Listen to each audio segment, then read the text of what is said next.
창상인증권 신월 팀장과 함께하겠습니다. 팀장님 어서 오세요. 네, 안녕하세요. 자, 코스피가 6거래일 연속 상승에 힘입어서 무려 3년 5개월 만에 2,900포인트도 탈환을 해줍니다. 이렇게 대선 이후 새 정부 정책 기대감 그리고 대외적으로 상존해 있었던 미중 무역 협상에 대한 불확실성이 어느 정도 좀 거치니 우리 시장 정말 브레이크 밟는 법을 모르는 듯 랠리를 펼쳐나가고 있는데 KB증권이 오늘 3,240포인트까지 목표가 이제 지수 상단 레벨을 높여 잡았는데 팀장님은 어느 정도 수준까지 보세요? 네, 지금 워낙에 코스피에 대한 기대감이 높아졌기 때문에 이제 컨센서스의 상향 조정이 일제히 이루어질 수 있다라고 볼 수는 있겠습니다. 다만 이 신정부와의 허니문 랠리가 어느 정도 지속될지에 대한 부분들은 정책에 대한 기대감이 실적으로 반영되는지, 좀 전에 말씀 주신 것처럼 미중 무역 분쟁과 글로벌 관세 정책에 대한 불확실성에 대한 매크로 환경이 조금 더 개선이 될 필요가 있겠습니다. 오늘 결국에는 2,900선 돌파하고 마감이 되었는데요. 장중에 오락가락 했었지만 여전히 외국인 중심의 6영업일 연속 순매수와 기간의 순매수 강도가 확대되면서 레벨 부담감이 어제까지 좀 존재하던 것이 아니었나라고 생각을 했었습니다만은 모멘텀이 조금 더 우위를 보이는 상황이었고요. 특히나 지수의 상승을 이끌 수 있었던 것들은 기계 장비와 보험과 같은 기존의 좀 강세장을 시연했었던 업종뿐만 아니라 반도체 중심의 전기전자 업종마저도 이제 힘을 얻으면서 대장주 중심의 종목 업종 상승과 지수 랠리, 지수 레벨의 상향 조정이 같이 일어나는 부분들이 있었습니다. 결국에는 요약을 해보자라면은 정부 차원의 증시 부양 의지가 확인이 되고 있고요. 특히나 오늘 이제 대통령께서 원 스트라이크 아웃, 불공정 시장 거래 근절을 강조를 했고 거기에 밸류에이션 개선에 대한 정부의 연속된 정책의 흐름들, 거기에다가 상법 개정을 신속히 추진하면서 주주 친화적 정책에 대한 기대감들이 좀 증시에 복합적으로 반영된 것으로 보여집니다. 특히나 신재생 에너지, 전력기기, 인터넷과 같은 정책 수혜 업종에 대한 시장의 긍정적인 인식들은 계속 종목에 긍정적인 영향을 미치고 있고요. 거기에다가 수출 기반한 실적 개선이 나타나고 있는 조선업과 방위산업에 관련된 부분 역시나 같이 작용을 하면서 계속 지수 모멘텀에 대한 부분들이 쉽사리 꺾일까라는 생각들을 해볼 수가 있겠습니다. 다만 수급적인 측면에서는 내일 선물 옵션 동시 만기일이고 외국인들의 수급에 대한 좀 미묘한 변화가 나타날 수는 있겠습니다만은 최근의 흐름들을 근본적으로 바꾸기에는 다소 제한적인 재료가 아닌가라고 보여집니다. 다만 실적 성장에 대한 불분명함이 조금 존재하고 있다라고 해석이 가능한 지주사, AI, 핀테크에 대한 부분들은 다소 속도 조절, 숨고르기 국면에 접어들 수도 있겠고 좀 전에 말씀드린 것처럼 실적과 향후 추가적인 상승 모멘텀이 기대되는 조선, 방산, 반도체 등은 대내외적인 불확실성 개선과 정책발 모멘텀이 결부가 되면서 추가적인 상승에 대한 기대 심리가 상존하는 그런 흐름들로 판단하고 있습니다. 자, 일단 오늘 또 가장 부각을 나타냈던 게 반도체주였어요. 1일부터 17일까지 수출입 데이터가 반도체 쪽에서 견조하게 잘 나오기도 했고 DDR4 가격도 지금 마이크론에서 6월 달 DDR4 가격이 50%나 폭등을 했고 플러스 무엇보다도 미중 무역 합의가 좀 도달했다라는 소식이 훈풍으로 작용을 했는데 반도체주는 향후 좀 더 긍정적으로 보시는지 어떻게 보세요? 일단 긍정적인 부분들이 좀 더 우위를 점할 것으로 판단하고 있습니다. 매크로 불확실성에 있어서 가장 핵심은 미국발 관세 정책에 대한 부분들을 타 국가들, 특히나 중국을 대상으로 했을 때 어느 정도로 격하가 진행되었다가 안정화되느냐 이 부분인데요. 오늘 베센트 재무장관이 급하게 본국으로 귀국을 했습니다.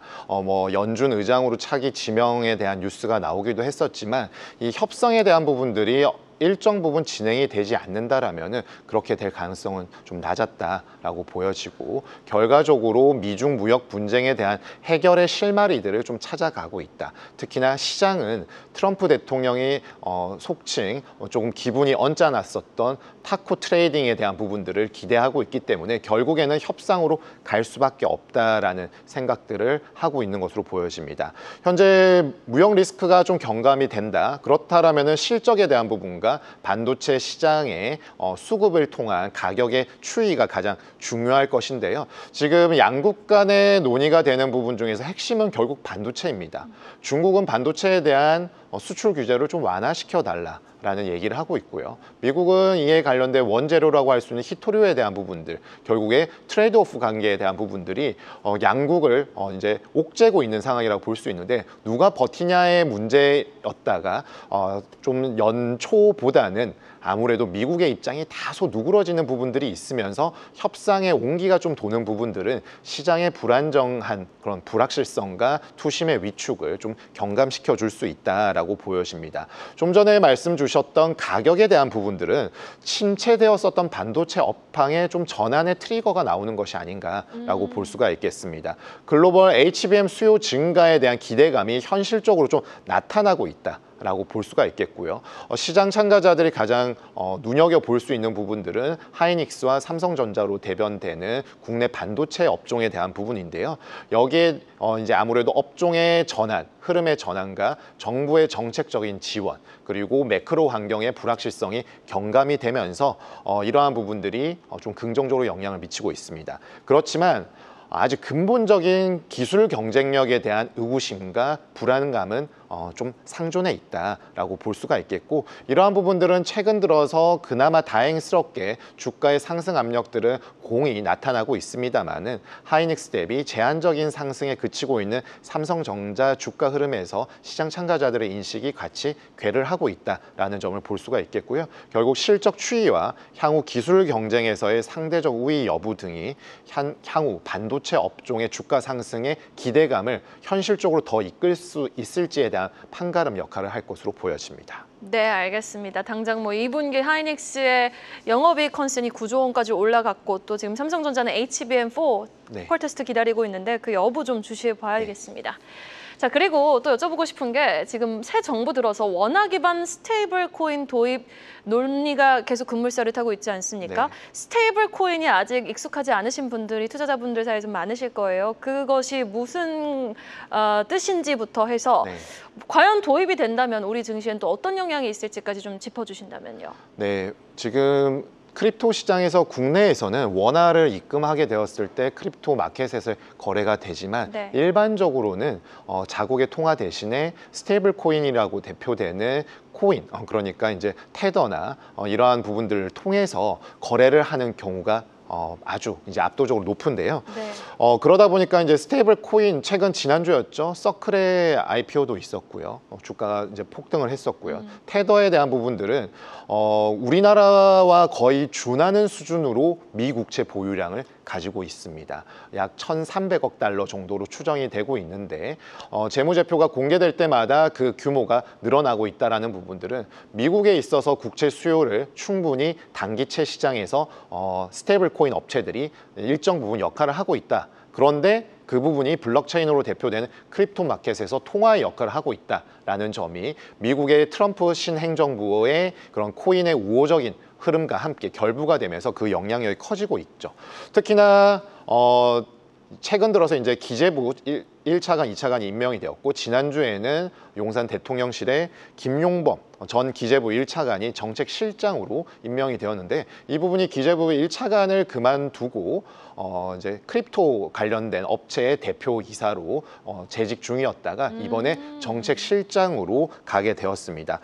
이분은 최근 3월 달에 보고서를 이제 발간을 하면서 스테이블 코인에 대한 모델을 꾸준히 제시해 왔고, 테더와 서클에 관련된 자본시장 기반 모델을 통해서 신뢰가 형성이 되었다라고 인정을 하고 있었습니다. 그렇다면 이재명 대통령이 대선 후보 동안 공약을 내 원화에 관련된 스테이블 코인을 추진하겠다라는 발언과 같이 엮이면서 이에 관련된 부분들이 최근에 카카오페이에 급등과 연관될 수도 있고, 여러 좀 관련된 업종에 대한 긍정적인 시각들을 가지고 있었는데요. 다만 이제 이 스테이블 코인의 업체의 주체가 민간인 점은 한국은행에 있어서는 상당히 꺼려하는 부분이 되겠습니다. 한국은행의 입장에서는 원화 기반으로 통화 정책을 하고 화폐에 대한 부분들을 총괄을 하고 있는데, 만약에 민간에서 스테이블 코인이 발행이 된다라면 통화 정책의 유효성이 저해될 가능성이 높겠죠. 그리고 과거에도 이 민간에 맡겼을 때 스테이블 코인에 엄청난 그 부정적인 영향력을 미쳤던 루나 사태와 같은 부분들이 무분별한 발행과 거래를 통해서 자산 가격의 움직임으로 이어졌을 때에는 상당히 부정적인 영향이 크다, 부정적인 측면을 아무래도 경계할 수밖에 없는 측면들이 있습니다. 다만 이제 민주당에서 이제 이재명 정부로 되었고 한국에서 얘기하는 부분들은 결국 접점을 찾아가고자 할 것인데, 여기에서 우리가 놓쳐서는 안 될 부분은 이 원화 기반의 스테이블 코인이 과연 글로벌 크립토 마켓을 넘어서 블록체인에서 원화가 과연 달러, 기축통화들 국가들의 스테이블 코인만큼 신뢰성을 가지고 거래의 유동성을 확보할 수 있느냐가 가장 관건이라고 볼 수가 있겠고요. 이러한 흐름들은 환율 시장에 있어서는 아무래도 스테이블 코인이 널리 퍼지게 된다라면은 달러 기반의 스테이블 코인이 훨씬 더 안정적일 수밖에 없기 때문에 원화 수요에 대한 부분은 좀 부정적으로 판단이 됩니다. 채권 시장에서는 현재 신정부에서 얘기하고 있는 원화 기반의 스테이블 코인을 추진하게 될 경우에는 아까 좀 전에 말씀드린 것처럼 미국채, 미달러를 기반하고 있으면 미국채를 수요를 하게 되고요. 원화를 기반하게 되면 원화 채권에 대한 부분들을 수요를 하고 있기 때문에 유연하게 국채를 좀 조달할 수 있고 국채 금리 상승에 대한 부분들을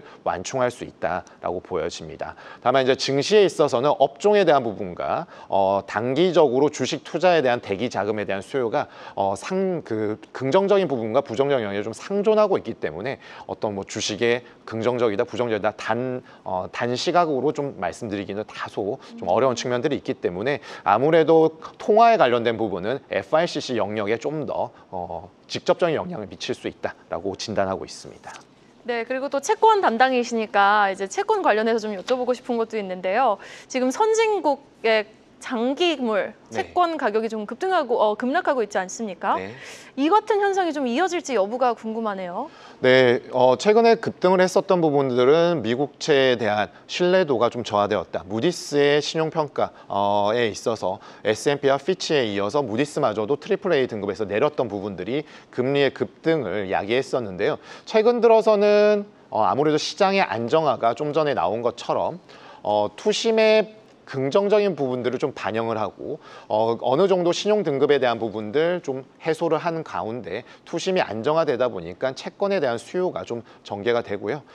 이제 3분기에 접어들려고 하지 않습니까? 연준의 금리 인하 기대감이 서서히 올라오고 있습니다. 그렇다면은 장단기물 금리 스프레드의 격차를 크게 변동성을 가질 요인이 없다라면은 장기채 금리의 하락 압력으로 작용할 가능성이 현재로서는 조금 더 높은 상황이라고 진단하고 있습니다. 네, 알겠습니다. 여기까지 들어보겠습니다. 지금까지 상상인증권 신월 팀장과 함께했습니다. 오늘 말씀 고맙습니다.